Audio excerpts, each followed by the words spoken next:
Thank you. I wanted to know how you kind of like came up with the backstory for Sarah Quinn, because I know in the original novel that there's no set character who Yes. everyone. Like I said, I read it 100 times, and then things just started coming into play. It's someone's going to be like, he's comparing it to Shakespeare, but it's true that all good writing that can be performed, the best of the best caliber, whether it's a screenplay, play, or this, good writing will have all the answers in the writing. And that's what I went on, and I did feel like the answers were there the more you read it, or maybe I was just going crazy. But I pretty much figured out that she was doing it was a she, and that it was one consistent person, and what she was doing was trying to get to the heart of some answer, but my question was why? Like, why was she doing it? And actually, one of the greatest moments in this whole process was I actually got to speak to David Foster Wallace on the phone. He called to give me his blessing, and I tried to meet up with him, but it didn't work. And then he called to give me his blessing, and he said, yeah, I don't want to talk about the screenplay, because I'm one of those writers that when I write a book, it's on a shelf, because that's where it belongs. And so to hear that it's going to have a second life is kind of weird and surreal, and I totally understood that. But then he kind of, through the conversation, started to talk about the process, and he was saying, what's your, why don't I tell you what the book's about? And I said, okay. And he said, I feel like it was a failed experiment, which I thought was a really incredible thing to say. And he said, I was trying to write a book about a character that you never see or hear from, but because of everybody around her, you figure out who she is. And I said, okay, so it is a she.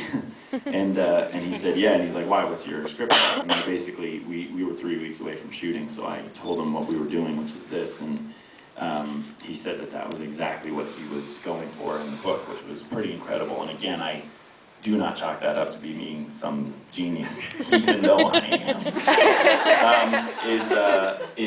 Again, the writing led the clues the whole way, and that big liberty I took with connecting her to one of the guys was something that he said he hadn't thought of, but he was really interested to see how it goes.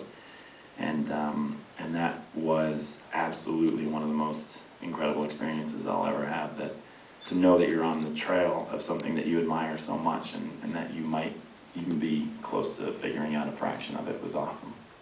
So I'm afraid we've only got time for one last question. All right, right here. Hi. Hi. Was there a decision as to why you mostly did like one close-up face at her frame?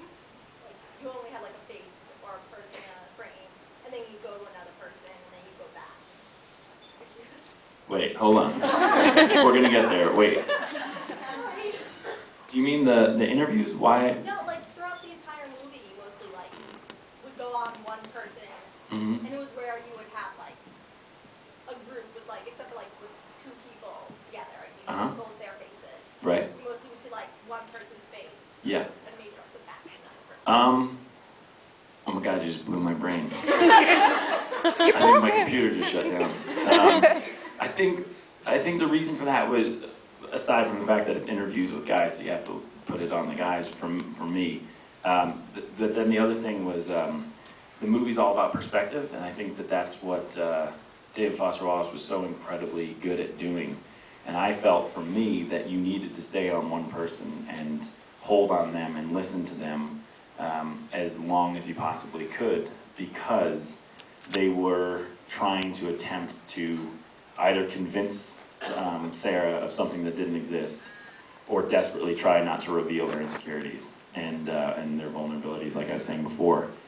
And the longer you stay on them, the more they unravel. And I think that that's reality. I think that, sorry guys, but if you let us talk for a really long time, we'll be the ones to shoot ourselves in the foot. You don't have to keep asking questions. So I think that was one of what I was kind of trying to do there, is try to make it as awkward as it was for them if they were being asked questions, and then her not responding, that they have to keep talking, which is sort of their unraveling.